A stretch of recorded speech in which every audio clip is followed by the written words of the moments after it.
Tsak sisipa sa sarap ang paa ng manok.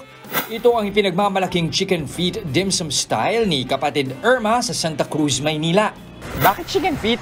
Mas unique po siya. Oo. Unang-una, ang mahal po sa restaurant. Totoo din Diba? naman, oh. So, para naman maka-avail po yung mababa lang na income. Okay. So, kaya talaga ito yung pinursyo namin na Chicken maging feet. specialty namin. Tingnan nga natin kung mapapatilaok ako sa sarap ng ipinagmamalaking chicken feet ni Mami Irma. Okay, Mami. Judgment time na ng iyong pinagmamalaking chicken feet.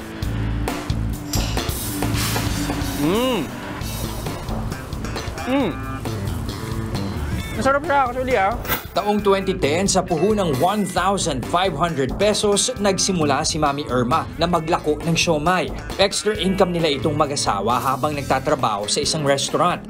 Isang kaibigang chef ng kanyang asawa ang nagturo sa kanila kung paano magluto ng chicken feet. Ganyan, naka-styro na po yung siomai, tsaka yung chicken feet. Naka-styro po. Tapos pagdating ko, iaalo ko po yun isa-isa. Source of good collagen daw ang chicken feet. Pero para kay Mami Irma, good source of income naman niya ito sa mahigit na 1 dekada. Yung mga anak ko, dito naman nakapag-aral. Yung 4K na renta ng bahay, di kami nakakabayad. Oo, tapos ngayon bayad na. Solve, walang problema sa pagbabayad. Ngayon po yung mga renta, walang problema. Ang galing naman. So, kami yun lang po, sapat na.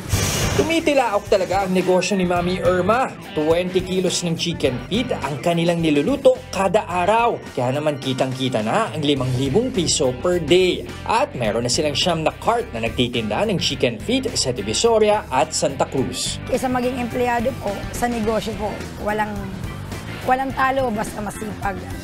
Diskarte. Diskarte. Yun yung mahalagang lesson. Opo. Diskarte. Diskarte po talaga. Kitang-kita na ang chicken feet ang nagtaguyod sa pamilya ni Mami Irma para makatayo sila sa sarili nilang mga paa. Mga kapatid, Jess De Los Santos po, huwag magpauli sa mga umaaksyong balita at napapanahong issue sa bansa. Para sa mas malawak na balitaan, mag-subscribe at mag-follow sa social media pages ng News 5.